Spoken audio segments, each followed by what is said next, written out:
Before we get going this morning, I just want to clarify one thing. The hashtag that you see on the screen is MO Breakfast. That stands for Market Outlook Breakfast. It is not, as I first thought, mob breakfast. Being Italian, I am a little sensitive to these things. No shocks and few surprises.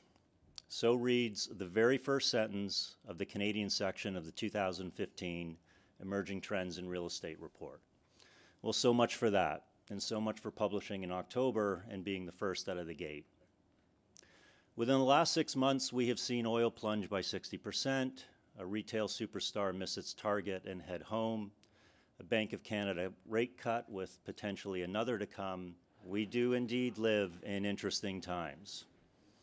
Now, within that backdrop, there are a host of issues further complicating the picture, and while we can't address all of them, we hope this morning we can provide you with some context.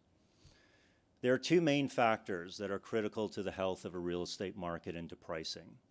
Number one, market fundamentals, most notably supply and demand, and number two, the cost and availability of capital, both debt and equity. Now, of these two factors, the cost and availability of capital invariably trumps fundamentals, although it rarely receives the headlines.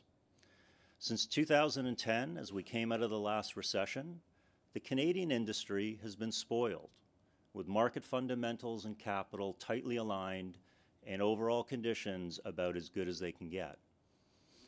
We're now beginning to see these two hemispheres decoupling, and quite frankly, it is a little nerve-wracking.